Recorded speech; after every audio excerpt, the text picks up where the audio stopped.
Hello friends, good morning. तो आज की क्लास में हम लोग यूजीसी नेट जेआरएफ में इकाई 8 में लगे हिंदी नाटकों के बारे में देखेंगे। तो हिंदी नाटक में सबसे पहले हम लोग देख लेते हैं नाटकों के बारे में। तो डॉक्टर दशरथ ओझा के अनुसार हिंदी का पहला नाटक गै सुकमाल रास, जो कि दिल्हड़ का है, इसको गै सुकमाल रास को दशरथ ओझा ने हिंदी का पहला नाटक माना है। भारतेंदु हरिश्चंद्र जी के अनुसार नहुस को वो हिंदी का पहला नाटक मानते हैं, जो कि उनके पिता गोपाल चंद गिरधर दास द्वारा रचित है।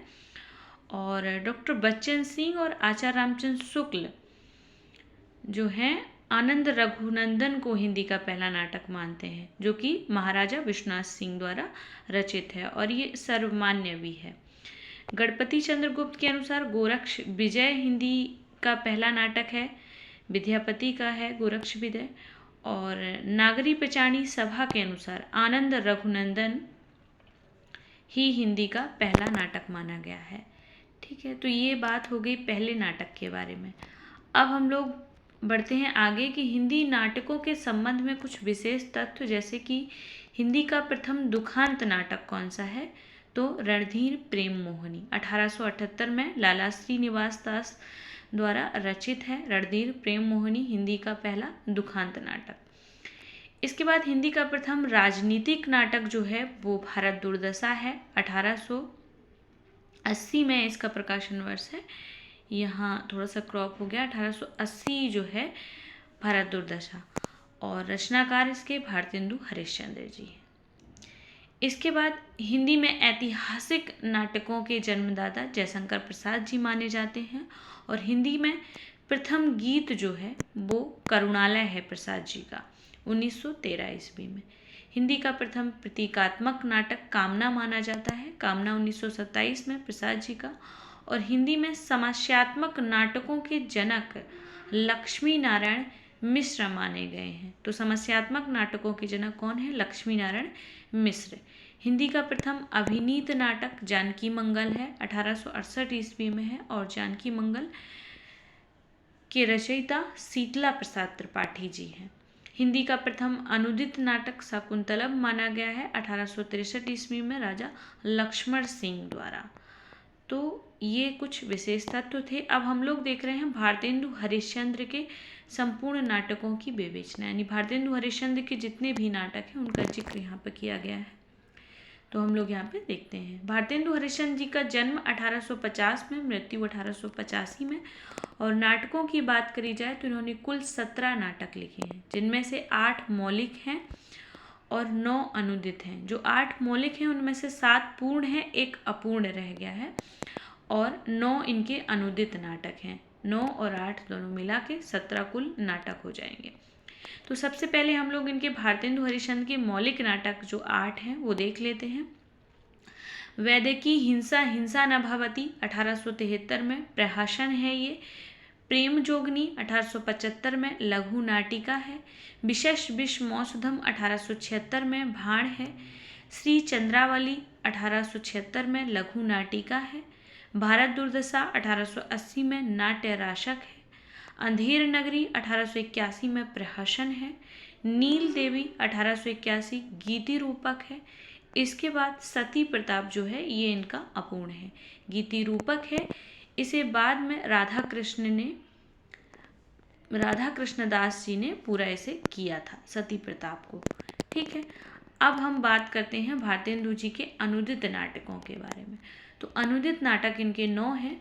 तो सबसे पहले रत्नावली, जिसका प्रकाशन वर्ष 1868 ईस्वी है। श्रेणी इसकी लघु नाटिका है ये, और संस्कृत के हर्ष कवि द्वारा रचित रत्नावली नाटिका का अनुवाद भारतेंदु जी ने किया है। फिर है विद्या सुंदर 1868 में, श्रेणी इसकी नाटक है ये, और संस्कृत के चौर कवि द्वारा चौर पंचाशिका नाटक के बांग्ला संस्करण का अनुवाद है। इसके बाद है चौर पंचाशिका का बांग्ला में अनुवाद जो है यतीन्द्र मोहन ठाकुर ने किया था, और इस बांग्ला संस्करण का हिंदी अनुवाद जो है वो भारतेंदु हरिश्चंद्र ने किया है। ठीक है, इससे संबंधित ये बात थी, इसे भी याद रखेंगे। इसके बाद है पाखंड विडंबन। पाखंड विडंबन का प्रकाशन वर्ष 1872 ईस्वी, श्रेणी ये रूपक है। और संस्कृत के कृष्ण कवि द्वारा रचित प्रबोध चंद्रोदय नाटक के तीसरे अंक का अनुवाद है पाखंड विडंबन।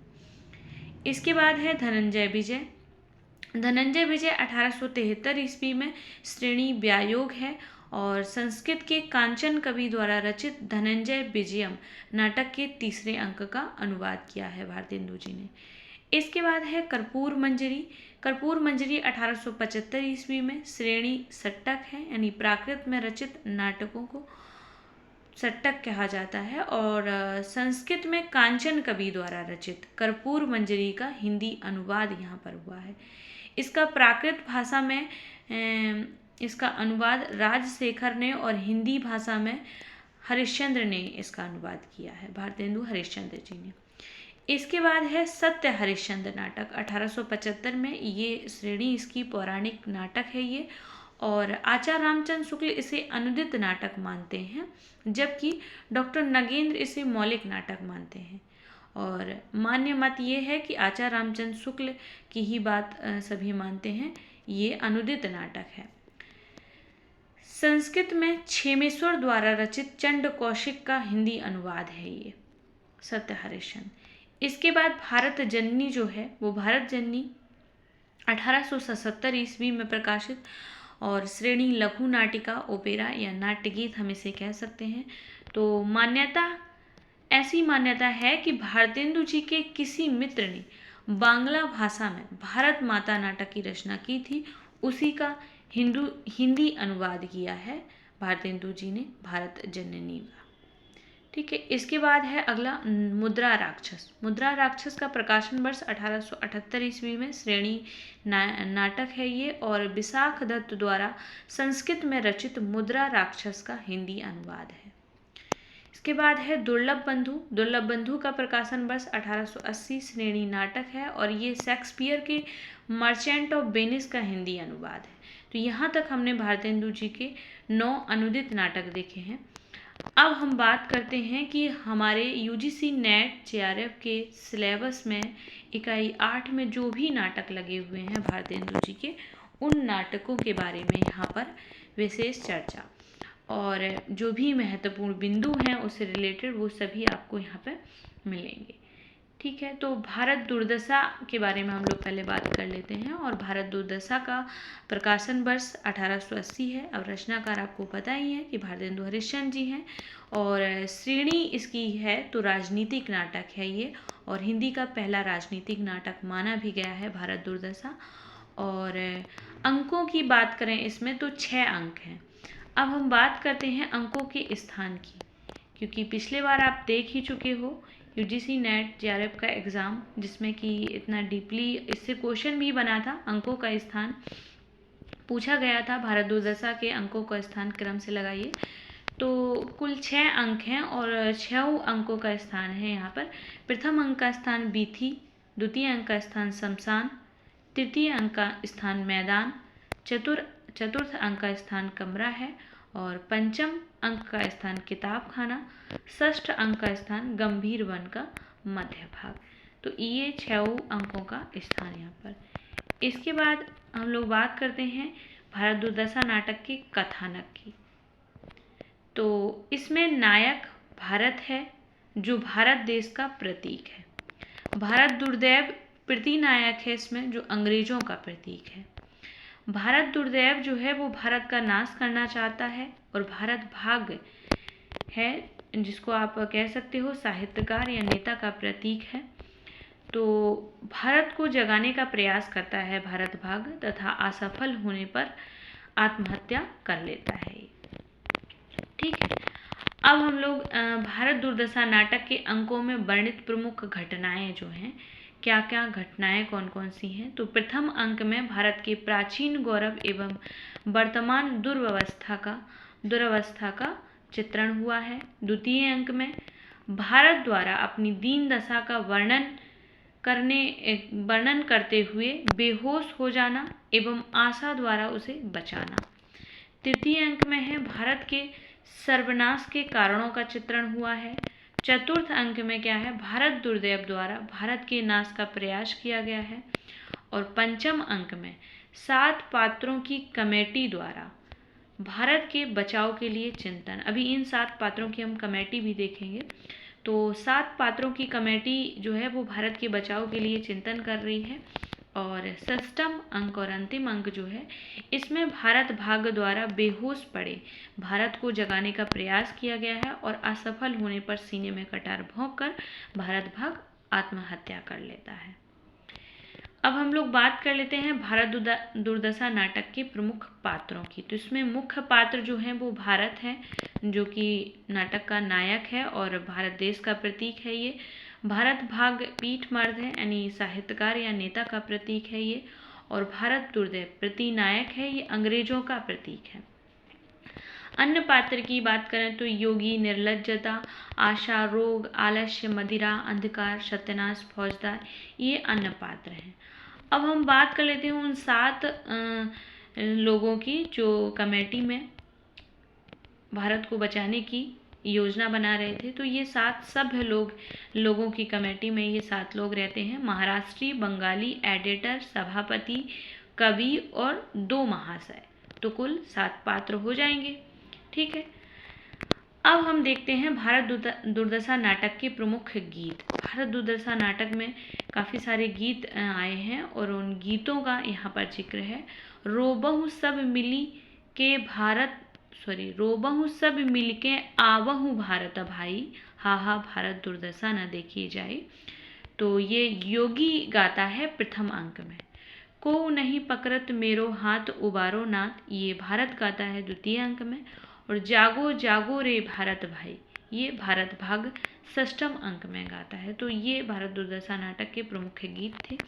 इसके बाद अगर प्रमुख कथनों की बात करें तो अंग्रेज राज सुख साज सजे सब भारी, ये योगी प्रथम अंक में ही कहता है, उसी का कथन है योगी का। इसके बाद कुछ विशेष तथ्य अगर हम देखें तो भारतेंदु हरिश्चंद्र ने इसे देश वत्सला नाटक कहा है और यह लाश रूपक माना जाता है भारत दुर्दशा। और मंगलाचरण में, भारत दुर्दशा के मंगलाचरण में कलयुग की समाप्ति एवं सतयुग की स्थापना के लिए भाव प्रकट किए गए हैं। ठीक है, तो यहाँ तक भारत दुर्दशा होता है समाप्त। अब हम लोग अगला नाटक भारतेंदु हरिश्चंद्र जी का अंधेर नगरी भी देख लेते हैं, क्योंकि सिलेबस में भारत दुर्दशा और अंधेर नगरी दोनों ही लगे हुए हैं।